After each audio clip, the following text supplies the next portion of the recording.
മിനർവയിൽ പഠിച്ച എത്ര കുട്ടികൾക്ക് ഗവൺമെന്റ് ജോലി കിട്ടിയിട്ടുണ്ടാവും? 5000-ൽ പരം കുട്ടികൾക്ക് ജോലി കിട്ടിയിട്ടുണ്ട്. 5000-ൽ പരം കുട്ടികൾക്കോ? എപ്പോഴാണ് മിനർവ തുടങ്ങിയത്? 2009.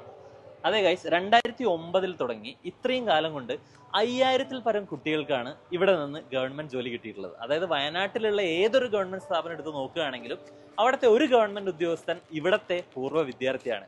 നമുക്ക് കൂടുതൽ ഡീറ്റെയിൽസിലേക്ക് കടന്നു നോക്കാം. മറ്റൊരു പ്രധാനപ്പെട്ട കാര്യം എന്താണെന്ന് വെച്ചാൽ വിവിധ PSC പരീക്ഷകളിൽ നിന്നായി ഇതുവരെ 1ാം റാങ്ക് മാത്രം കരസ്ഥമാക്കിയവർ 49 പേരാണ്. ഓൾസോ ഇവിടുത്തെ ഫീസ് സ്ട്രക്ചർ, ഏതൊരു സ്റ്റുഡൻറ്റിനും കുറഞ്ഞ ഫീസിൽ മികച്ച പഠനം, അതുതന്നെയാണ് മിനർവയുടെ പ്രത്യേകത.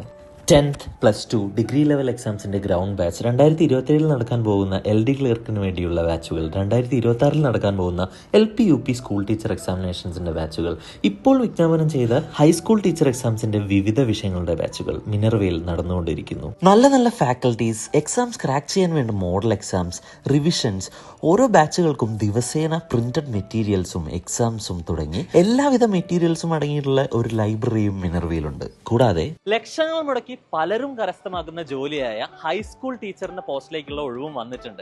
അപ്പോൾ കേരളത്തിൽ ഇത് ആദ്യമായി ഒരു റെസിഡൻഷ്യൽ ബാച്ച്, ആ പരീക്ഷകൾക്ക് വേണ്ടിയുള്ള ട്രെയിനിങ്ങിന് മാത്രമായിട്ടുള്ള ഒരു എക്സ്ക്ലൂസീവ് റെസിഡൻഷ്യൽ ബാച്ച് കൂടി മിനർവയിൽ ആരംഭിക്കാൻ പോവുകയാണ്. മാർച്ച് 17-നാണ് തുടങ്ങാൻ പോകുന്നത്. അപ്പോൾ നിങ്ങൾ ആരും ഈ ഒരു അവസരം കൂടി മിസ് ചെയ്യണ്ട കേട്ടോ.